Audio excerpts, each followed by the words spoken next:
be here, and especially for me to be able to talk to you, someone who brings historical research and I guess narrative wizardry together in a combination that's very rarely seen. And so I'm going to start off with with a question that actually goes back to a piece you wrote for the New Statesman back in 2014, following the protests at Euromaidan and the ouster of Viktor Yankovic, where you said that the global significance of what has just happened lies in its tangled relationship with Moscow. Ukraine has an essential role in Russia's vision of itself, just as Russia is omnipresent in Ukraine's own traumatized consciousness. And then you end by saying that the powder keg that is Kiev has the potential to unleash civil war or worse, intervention by Putin. Looking back, now that seems really, really prophetic. And so what really kind of drove this argument?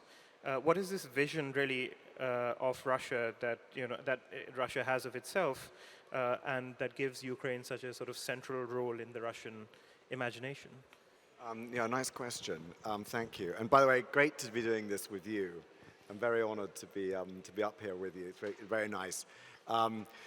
So, I mean, I think, God, I'd forgotten that I'd written that. I was kind of slightly dreading what the hell I might have said all those 8 years ago. But anyway, that doesn't sound too bad.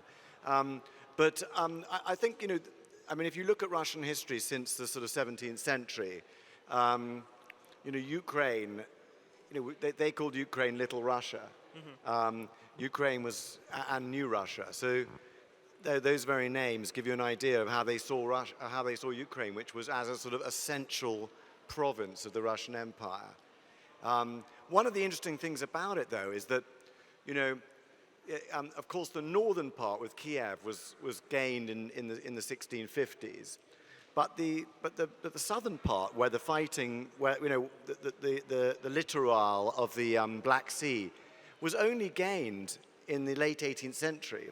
These cities that they're fighting over now, Kherson or Sebastopol or Mariupol, were all founded by Prince Potemkin in Catherine the Great in the late 18th century. So they're exactly the same age as Washington, D.C., for example. Mm-hmm. And they were fashioned as sort of cosmopolitan cities by cosmopolitan, often French aristocrats. And so they were never envisaged as sort of purely Slavic Russian cities in the first place. So they really belong in the slightly more cosmopolitan Ukraine. Mm-hmm. But the tangled history is such that the Russians regard Ukraine a bit like the English might regard Wales or right. Ireland or Scotland. Mm-hmm.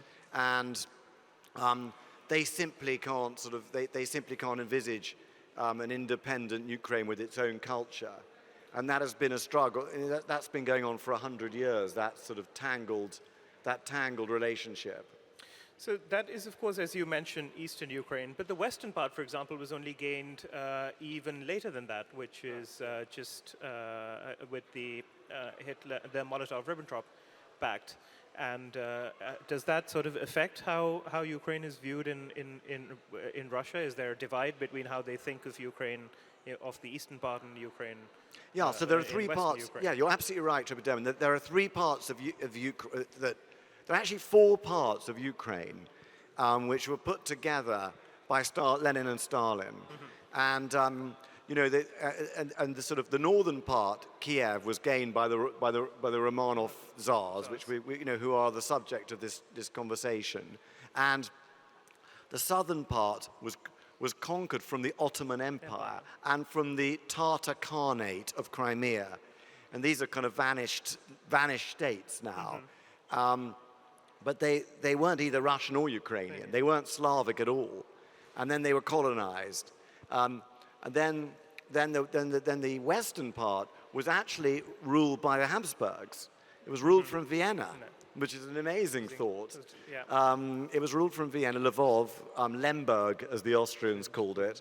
was ruled by Germans, Austrians. So that was only gained, you're absolutely right, very late in the story. So, and then of course the extreme east was added on to Ukraine by Stalin when they constructed the Republic of Ukraine. So what you have here is a fascinating phenomenon where how a nation's built. You know, nations are built by stories, by shared experiences, by shared struggles, by agony, by pain, by suffering, by heroism. So, you know, Ukraine has kind of, was quite a weak state when it was formed in 1991. And, Putin's own actions have actually hugely fortified and consolidated and helped create a really strong Ukrainian consciousness.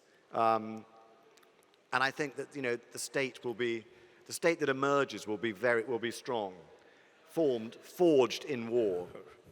So talking about Putin, I mean, so very famously or infamously the other day, Putin compared himself to Peter the Great, and almost, I guess, every Russian politician aspires to sort of that level, which is again something that you mentioned. But the Romanovs were, probably the greatest empire builders on earth. I mean, the empire expanded at a mind-boggling rate of something like 20,000 square miles a year. Averaged out to, and so its imperial past, of course, animates much of its present ambitions. But what is it about Peter the Great that makes this sort of invocation so alluring for Russian politicians? Because and again I'm quoting you because you say, well, Peter the Great was a born autocrat, as visionary as he was meticulous, but he was also, if I might call him that, a Europhile. He got his children to marry into European royalty, and he built St. Petersburg as a window into Europe. So what kind of makes this invocation so alluring for Russian leaders? Well, that's a great question. Peter the Great is the sort of dominating figure of my book, the Romanovs, which really tells the story of this dynasty, this extraordinary family. And you're right. I mean, we tend to think of the Romanovs because of the tragic end as a sort of failing, exhausted, incompetent ruling dynasty. In fact, they were the most successful. I mean, after the Genghis Khan family, they were really the most successful empire builders in world history.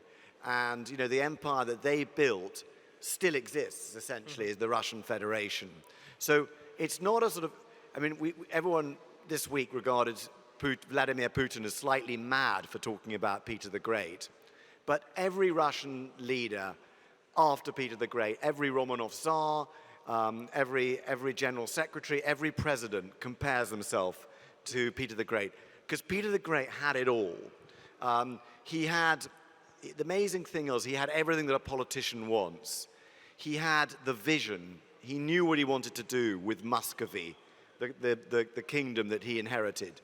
He had the vision that he knew that he wanted to modernize it. He knew he wanted to bring in European technology to make it a great power. He had the resources to do it. And lastly, he had the acumen, the ability to actually make these things happen, which is very unusual, you'll admit, to have those three things together. He was literally the most extraordinary character. He was 6'6", 6'7". He had a twitching face. He was extremely violent. He had a short temper. He regularly beat up his courtiers, beat them with a stick, punched them in the face. He had an iron constitution. He could party like Led Zeppelin on tour. His parties were terrifying. Everything about him was fearsome. At his parties, naked girls jumped out of cakes. There were dwarf fights. People would get so drunk. People actually often died at his parties.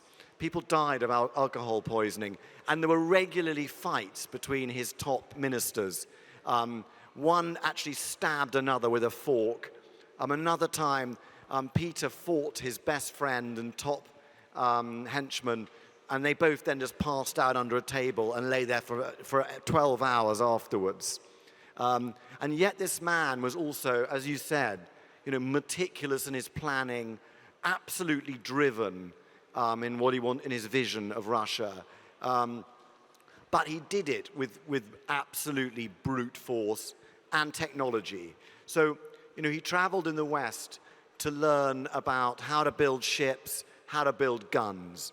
It was Peter that created the artillery, the way that the Russian army today is totally an artillery-based force, comes from Peter the Great, who was obsessed with gunnery and loved dismantling and putting together cannon and ships. It was Peter that achieved all these things. I just want to tell a couple of stories about Peter, because, if I may, because he's such a fascinating character. It was Peter who was very obsessed, as I said, with dismantling things, and he was obsessed with the human body. So he liked dismantling ships, he liked dismantling guns, and he also liked dismantling people. And when he was in Holland, he regularly attended cases where the doctors would dissect human bodies. And he was fascinated by that. And afterwards, he went up to the surgeon and said, I'm fascinated by dead bodies. Can I bite the body? And he then made all his top henchmen in his entourage bite the body. But the point was that he won the Battle of Poltava, and that was the decisive battle in the creation of modern Russia.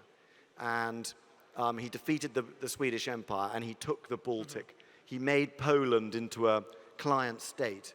He even got Russian troops into Germany, which was then the Holy Roman Empire. He was less successful against the Ottomans and the Persians, but really he created a new country, Russia, and he was the first emperor of Russia. He's the gold standard that every Russian leader wants to emulate, because he commanded in battle himself, and every Russian Tsar wants to be a commander-in-chief. So, yeah, he's the most extraordinary character in Russian history, and so it's no coincidence that Putin dreams of being Peter the Great. The question, though, then is, given the commanding presence, the looming sort of presence of Peter the Great over every succeeding Russian Tsar or emperor or president, what about Peter's Europhilia? So why does that, because there's quite a lot of ambivalence about the West, and sometimes the figure that I found most interesting, and I think perhaps even fruitful as a sort of comparison, was Nicholas I. Someone who dreamed of a Russian Constantinople, began a rather sort of disastrous war in the Crimea.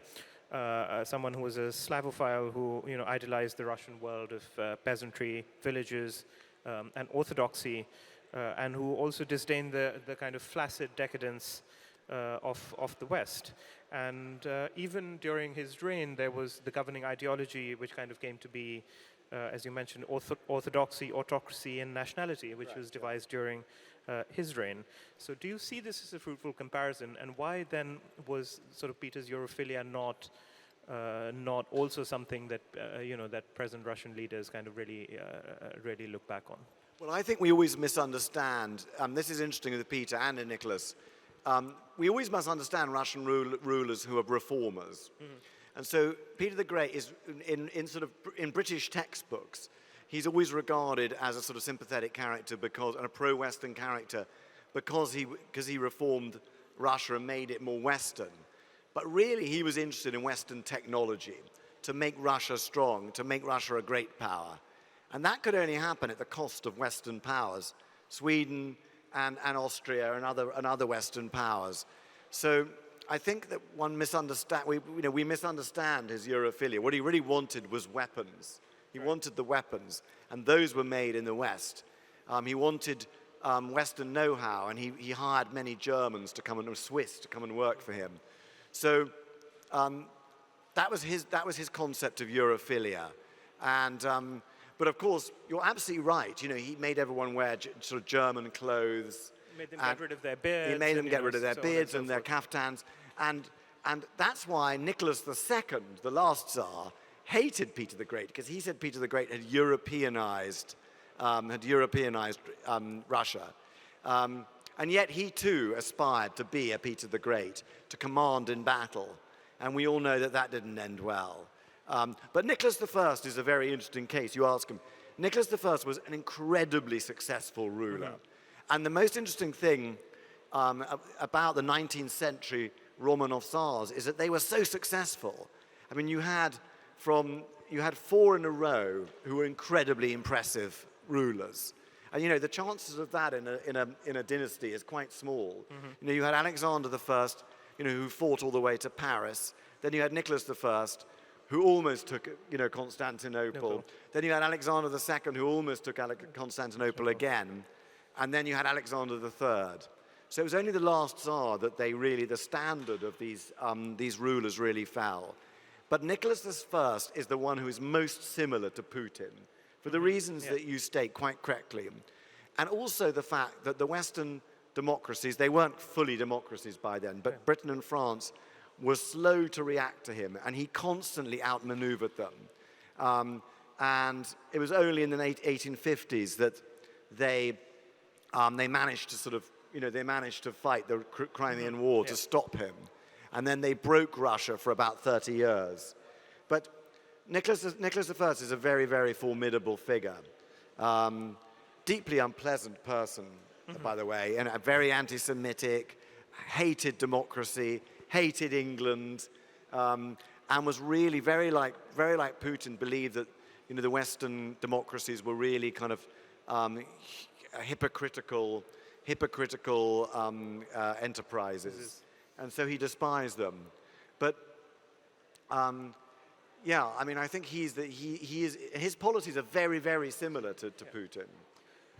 No, and what I personally found very interesting was, of course, both this sort of governing ideology that they came out, which is orthodoxy, autocracy, and nationality, but also that Nicholas I often saw himself as a sort of guardian against revolution in Europe, or, you know, representing the forces of conservatism against the revolutions that kind of swept Europe during his reign, especially 1848, 1849, and, you know, he thought he was a bulwark really against liberalism. He helped the Habsburgs suppress an uprising, and, you know, there's definitely a similar strand of thinking that you see in Russia today.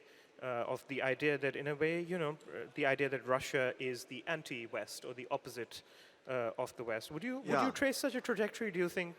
I think that's right. I think that's a good point.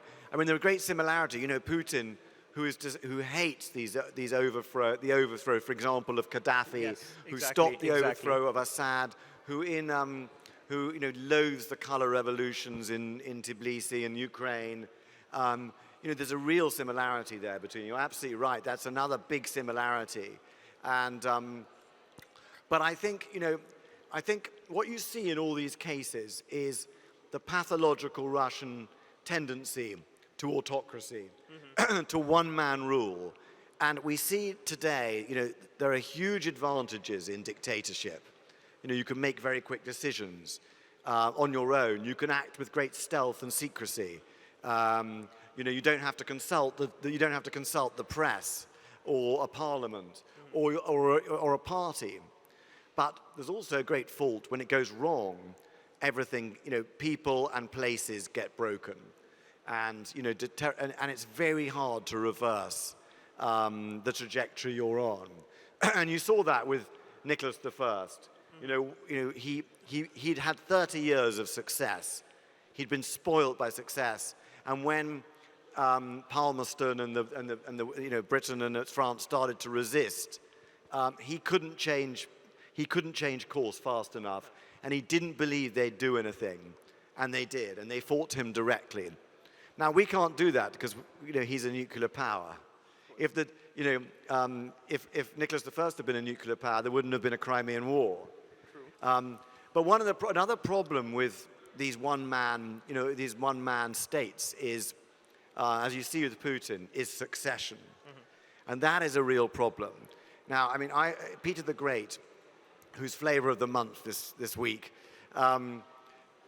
beat his own son to death, tortured his own son to death and killed him. And of course, the problem with that is when you kill your own son, you don't have a successor anymore. And so the rest of the 18th century is a very, very interesting time in Russian and European history because the Romanov dynasty was almost entirely women. Women ruled Russia for 100 years, culminating in Catherine the Great, the great Catherine.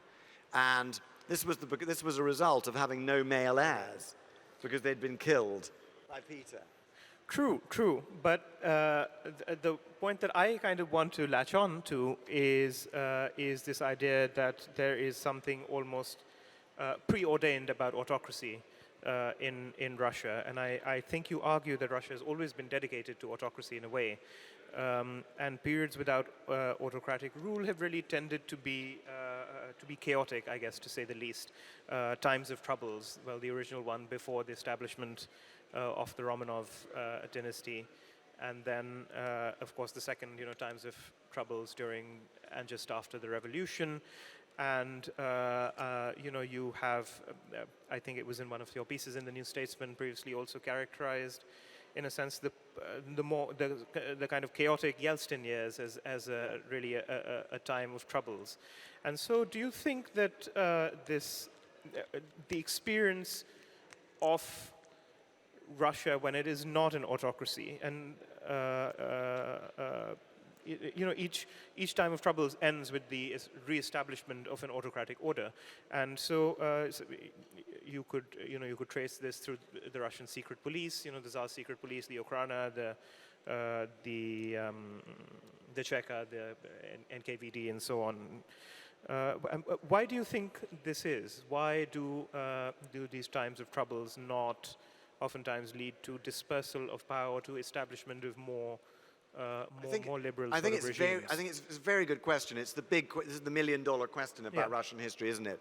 I mean, why has Russia always had autocracies? I answer that because I just look at, you just start with the geography of Russia, the fact that it has no natural borders, it's the Eurasian steppe that needs to defend it. From the east, came the Mongols. From the west came the Swedes and obviously many other invaders, the French, the Germans. And so, the Russian state has always been on a military standing. The czars, the presidents have always been military commanders.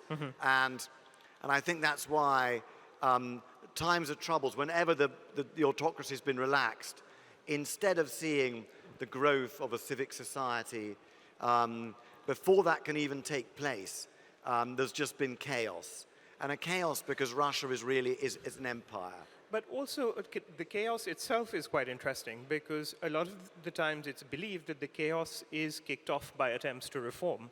And so you see this, with the assassination of, I think, Alexander II, who, emancipated serfs and initiated a lot of reform and then ended up being assassinated.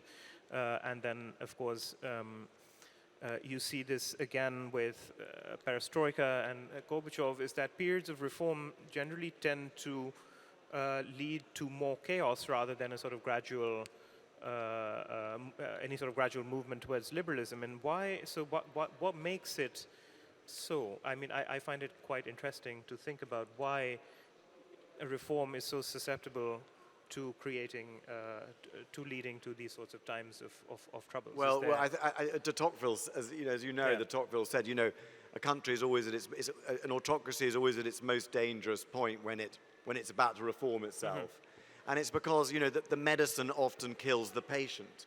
And when we're talking about Nicholas II, for example, everyone says if only he'd reformed, if only he'd started reform earlier.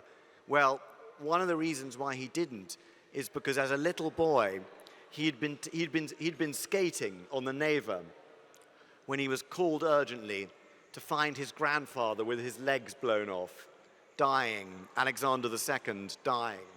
And the little boy, Nicholas, then I think about 7 years old, saw his grandfather there, and that's what happened to reformers. So I think that the sheer danger of a relaxation can lead to can lead to complete chaos, and that's always the great fear of the rulers and of the Russian people who have to live in this situation. So it's a very delicate balance. Let's say no one's got it right in Russia so far because Gorbachev did exactly the same thing. The interesting thing about Gorbachev is that watching Gorbachev reform was Deng Xiaoping from China. And he watched it and he said, Gorbachev is an idiot. He actually said that because Gorbachev tried to do everything at the same time. He tried to reform the economy, the state power, and the nature of the empire, the multinational, multi-ethnic empire, all at the same time, which actually was an act of complete insanity. So is it, like Alexander II, something that breaks a kind of unofficial compact that seems to exist between the Russian nobility and the autocrat? Because that's what is often argued, is that the emancipation of serfs really kind of broke the unofficial compact that existed between. So is that something that yes, I think that's tends to repeat itself in Russia over and over again? Yeah, I mean, once you start to reform, you lose the loyalty of the nobility, and that's what happened. The nobility were impoverished, and their states were no longer worth anything. I mean, Alexander II is by far the most attractive character of the Romanov family. A deeply unpleasant family, I believe, but then power is very coarsening and corrupting. It's hard to be very powerful for a very long time, you know, and keep your decent, the milk of human kindness. Alexander II was very unusual for this. I mean, he was physically attractive, good-looking, a bon vivant. He regarded himself as a European gentleman. He loved women. His love affair with his mistress, Katya Dolgorukaya, is an amazing love story. And their correspondence, by the way, is one of the most erotic ever written by a statesman ever in history, including in the 20th century. It's fairly. When I was reading it in the archives in Moscow, I was literally astonished by the stuff they wrote down in these letters. And it's in the book, but you must have a look. I don't know you well enough to tell you all the stuff that's in these letters, but suffice it to say, it has some sexual acts that I didn't think had been invented till the 1960s. But there they are in there in the 1860s. So he's a remarkable character. And of course, he understood that you had to reform Russia. He freed the serfs. And like Lincoln, serfdom was very like slavery in some ways. And like Lincoln, he was assassinated for it. But equally, he was every inch a Romanov in the sense that, you know, he really wanted to expand Russia. That was what being a Romanov meant, and he wanted to take it, Istanbul. Yes. They called Constantinople Tsargrad, city of emperors, and he very, very nearly took the Ottoman Empire in 1877, 1878, and he was only stopped by Disraeli and the British.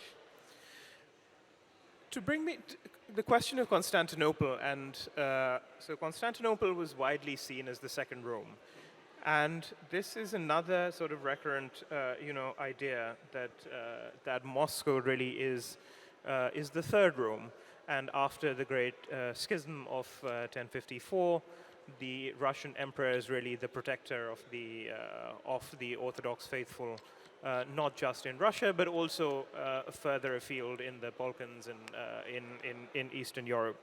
Is this was this an idea that had a kind of long-durée history within the Russian court? Yeah, I mean, this is so important. This is such a good question. Yeah. Thank you, because I mean, what we're really seeing here, very much what we're seeing with Putin here, is not just a sort of hero worshipping the great conquerors of the Romanov period. You know, namely Peter the Great, Catherine the Great, Prince Potemkin, Nicholas I. But also, what we're seeing here is the channeling of the very, very rare and strong Russian sense of an international mission.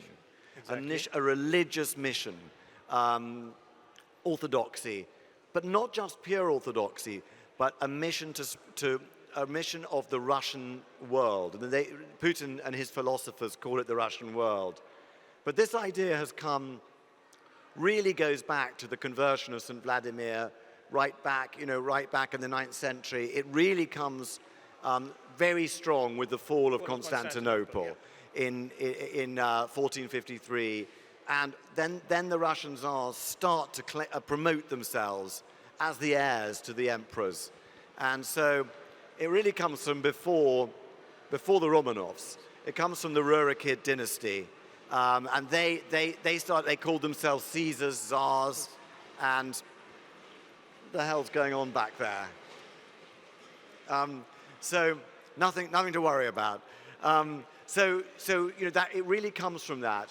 And of course the Romanov, Ivan the Terrible really believed that. Ivan the Terrible, launched a crusade to take the southern khanates. It's very interesting looking at Russian history. What we forget today is that Russia was originally Muscovy, and Muscovy, the Grand Principality of Muscovy, emerged out of a series of khanates. If you look at the court of Ivan the Terrible, half the nobility were actually born Muslim, Turkic or Mongol nobility, and they were Khans, and they converted to Orthodoxy. So though it's often repeated that that Russia really is the way it is because of the Byzantines, the Mongol influence is much stronger, and the Mongols too had a tradition of world power. Genghis Khan and his family believed that they were destined by God, by Tengri, the blue sky god of the steppes, to conquer, to world dominion. So, I think the Mongol side of the Russian state and the Russian leadership is often understated.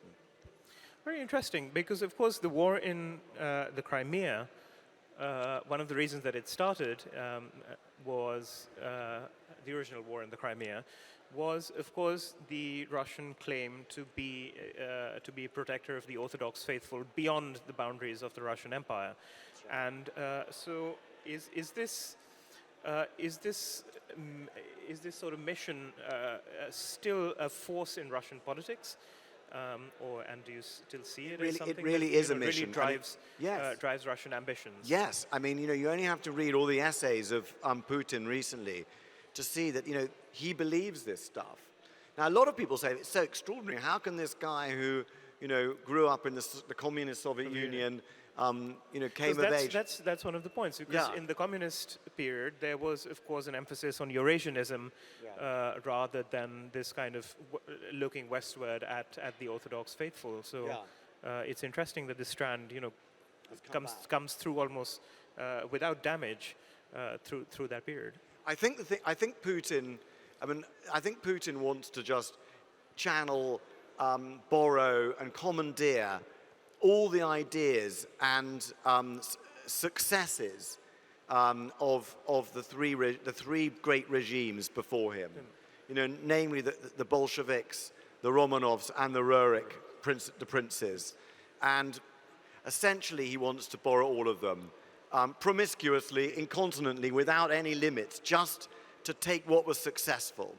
And he himself has talked about this a lot in his, in conversations, that he wants to borrow all these things and to promote them now. And he believes there's a historic opportunity. He believed there was a historic opportunity, thanks to the feckless presidency of Biden, the division of America, the division of the EU with Brexit, the buffoonery of much of the leadership in the West. He saw an opportunity, and I think he believed it was a unique opportunity in Russian history. And I think the longer you're on the Russian throne, the more you believe this stuff. Stalin when he used to walk around the Kremlin, he used to walk on the cobbles of the Kremlin, and he used to say, "Ivan the Terrible walked on these cobbles." He repeatedly said that to people. You've got to remember that all these rulers are growing up in the same buildings, in the same place as these previous rulers. And the longer you spend in these amazing buildings, in the Kremlin, but also in St. Petersburg, of course, because that's where for some of the time that the Romanovs ruled from. But the longer you spend in these things, you're affected by the same spirit. But more than that, they're ruling the same space.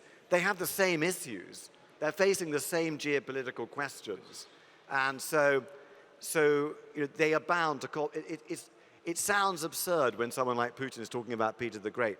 But in his mind, he's facing the same issues, the same questions, the same political challenges. And he saw a unique opportunity. And of course, he looks at the Romanov dynasty, and he looks at the most successful members of that dynasty. And those are, of course, he starts from Peter the Great, who really was, who casts a long shadow, as you said. When I started to write my book on Catherine the Great and Potemkin, I was working in the archives. It was interesting because no one had really worked in these archives during the Soviet period, because Peter the Great and Ivan the Terrible were accepted as Soviet heroes, and there was a cult of personality about them because they were regarded as parallel to Stalin, and Stalin was fascinated by those two people. But because Catherine the Great was a woman and was German, there was a question mark about whether they would make a cult about Catherine the Great. And the alternative was to make a cult about Prince Potemkin. And Stalin himself, when he studied Potemkin a lot, and he said, Potemkin was a genius. He said Potemkin was a genius. But Potemkin and Catherine were a very, very decadent pair, astonishingly talented. I think Potemkin was the greatest minister of the entire Romanov dynasty. And he ruled with Catherine the Great virtually like a Tsar. Their love affair, their partnership, I think is the most remarkable public partnership between a man and a woman in world history. It started with politics, it started with power and sex. They were both brilliant potentates, incredibly talented, but also they were very attracted to each other. Their letters are, again, the most astonishing correspondence. And while the correspondence I mentioned earlier between Alexander II and his mistress was basically private, Catherine and Potemkin's is literally, it's about everything. It's about the entire Russian state. They talk about their sex lives, they talk about their lovers and mistresses, but they also talk about whether to make war, which cities to besiege. And the letters are very inspiring, very fascinating. And some of them are 20 pages long. Some of them are just love letters that just say, one of Catherine the Great's just says, "Me love the general loves me," for example. And a lot of them are very, very touching. And they were both such unusual characters. She was she was a German princess from a very, very poor family, brought to Russia to marry the heir to the Russian throne. At the age of 14, she spoke no Russian, and she was just dumped there in the Russian court. It was the most terrifying court, ruled by Empress Elizaveta, who was the daughter of Peter the Great. So you can imagine what she was like. And Catherine the Great cultivated, learnt perfect Russian, but she hated her husband. Her husband, Peter III, was a rather vicious German popinjay who she was very unhappy with. And so she had to make her own way. And she took lovers, and she became the Russian candidate, the Russian candidate, even though she was born a German. And ultimately, she seized the power from her husband. When you seized power from a Tsar, in an absolute system, you have to kill them. So she was partly responsible for killing her own husband. But she proved one of the most dynamic Tsars, and probably the greatest of the Romanovs with Peter. But her partner Potemkin was part of that success, which brings us to Ukraine and the Crimea, which you brought up. I mean, it was Potemkin that went and, first of all, annexed the Zaporozhian Cossacks. In today's, you've heard the name Zaporozhia in southern Ukraine. being fought over. He then annexed Crimea, and then he annexed all the southern coast and the Crimea, and built Sebastopol and founded the Russian fleet. So when I wrote the Catherine and Potemkin book, I was told that Putin had read the book, and which is kind of interesting, because unlike Stalin, Putin was not an intellectual. He's not an intellectual. Stalin spent his whole time reading, and Putin wasn't very interested in. Is not particularly interested in reading, but he liked the book, and so, ironically, it was thanks to him that I got access to Stalin's papers. All right, what an interesting story. So just before we go to the audience for questions, there's one question that I've wanted to ask, which is about Queen Victoria's, a young Queen Victoria's sort of flirtatious relationship with I think it was Tsarevich Alexander II. And so what happened, and was there any prospects for that sort of going somewhere? And what might have happened if it had? Oh, that's a great question. Well, yeah, it's one of those great what-ifs of world history, which is a great one to ask. The person I was describing earlier was Alexander II, probably the most attractive of the dynasty. He visited London in the 1830s, when Queen Victoria had just become queen. And when they met, they were very attracted to each other. I mean, Queen Victoria, you have to imagine what these two were like. He was dazzlingly good-looking, blonde, blue-eyed, 6'3", and she was tiny, with porcelain skin, blonde, also blue-eyed, very Germanic. Queen Victoria was basically German, and she was the most eligible woman in the world. And he was very attracted to her, and when they danced together for a whole night. And of course, everyone watching wondered if they would marry. But there were big problems, because she was the Queen of England, a Protestant kingdom, obviously, and he was the heir to the great Orthodox Empire of Russia.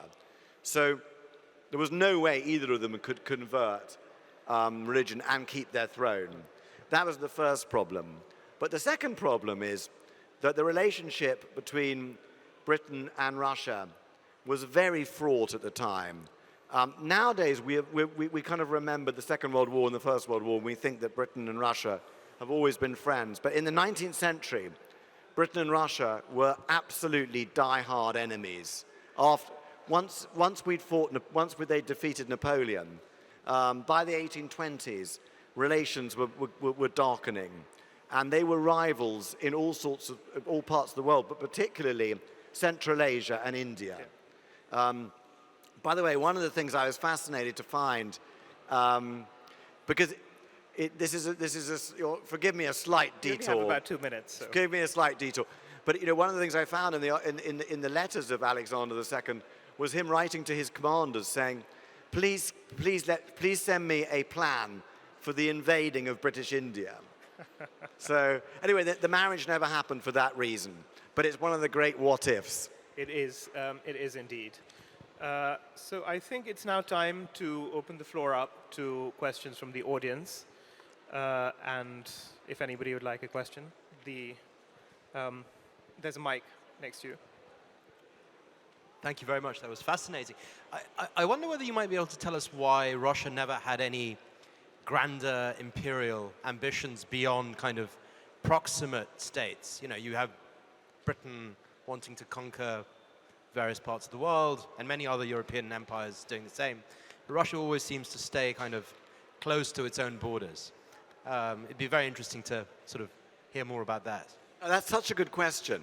The reason for that is that, Russia never really ran out of places to conquer, which were proximate.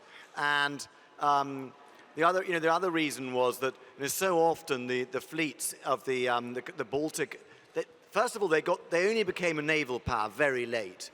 Peter the Great made them a naval power in the Baltic. But remember, in the Baltic, you have to pass Britain to get anywhere. and Britain was happened to be the greatest naval power that had ever existed. So it was very hard to get out of the Baltic. And the Black Sea Fleet, that was only in the late 18th century that they became a southern naval power, and that was also, and the Mediterranean was also dominated by Britain, which brings us back to the reason why Britain and Russia loathed each other in the 19th century.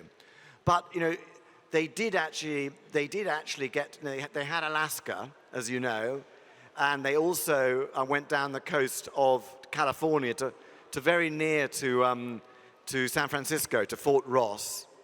And there are some fascinating.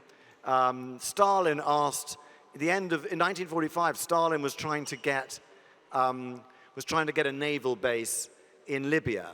Stalin asked for Libya, and the Western powers agreed to give him Libya, which he never then got.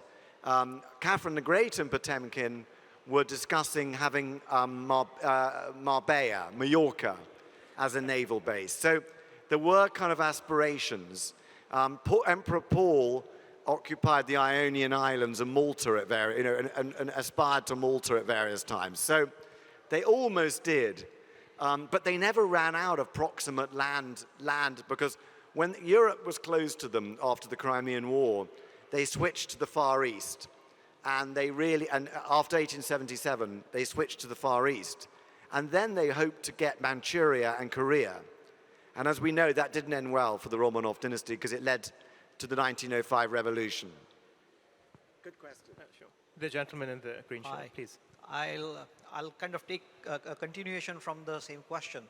Thank you for pointing out that the spheres of influence in Russia and Britain came within 20 miles of each other in Afghanistan. And then there is the whole... But hold the microphone nearer. So Peter Hopkirk in his book describes Russia's strategic fear as a fear of encirclement, driven mainly by their limitation on the Arctic on the north and the marauding tribes or the Central Asian campaigns. In today's context, how do you see the situation in Crimea? Do you see the venture in Ukraine a manifestation of this strategic insecurity? Yeah, that's a nice question. Yeah, so I mean, one of the interesting things is, Britain always gets people who write about the British Empire and its relationship with India always sort of talk about how the fear of Russian advance towards India was a myth, and all the wars in Afghanistan and Central Asia and the Great Game narrated by the great Peter Hopkirk was in the minds of idiotic British empire builders. But actually, no one who studies Russia would think that. And actually, Russia, Russia was hungrily advancing south and east into Central Asia in the 1860s, as you mentioned. But of course, the advance into Ukraine and Crimea follows very traditional Russian security concerns, which the Russian Empire can't exist without the security of Ukraine, either as a satellite state, as a client state, or as an occupied part of Russia. And so that is you're absolutely right. That is what has led to the war today. Hi there. Can you hear me all right? Yeah. Well, so fascinating interview. Thank you so much. That's been really great to listen to. I'll try to be as articulate in phrasing this question as you've been in addressing everything that's been raised so far. So we talked a little bit about Lemberg. We talked a little bit about how recently that part of the country came into the Russian sphere of influence. And obviously there's a particular history to that part of the world. I think the current narrative, obviously, is to cast Russia very much in the mold of aggressor. But one of the comments which I think I've read is that when he invaded the east of the country in particular, there was a reference to denazification. So I'd just be really interested to get your perspective as to whether here in the West we're a little bit misty-eyed perhaps in the way we're viewing the current conflict, and to get your perspective as to whether there is an aspect to this current war which is maybe more than just land grab. That's a very good question, and you bring up a fascinating issue there. You're absolutely right that it's now become Russia. I believe that there's no doubt that Russia is the aggressor here, and there's no doubt that the denazification calumny is a libel against Ukraine today. I mean, the fact of the matter is that there have been tiny far right wing units and movements, factions, I describe them, in Ukraine. They really are tiny, and one can't possibly mention them without saying that, you know, many of the sort of Russian clients in the Donbass in East Ukraine are also National Socialists and Nazis, and openly so. So, you know, but the point is that the denazification is a smear, you know, by Russia, and the denazification is such a smear that actually in the parliament there are no far-right people in the parliament now, because the number of voters who support extreme right-wing parties is below the 1 or 2% you know, threshold to even get into. So they're not even in parliament now. So that is a complete libel. But this is the interesting thing about it, is that at the same time we must be very careful in telling the whole story of Ukrainian history and not whitewashing it. Because that also plays, I believe that plays into Russian hands, it plays into Putin's hands. The fact is that in the Second World War, and this is very important, and this is now barely covered anywhere in the press, on Twitter, because no one wants to mention it because it's an inconvenience about Russian history, about Russian and Ukrainian history.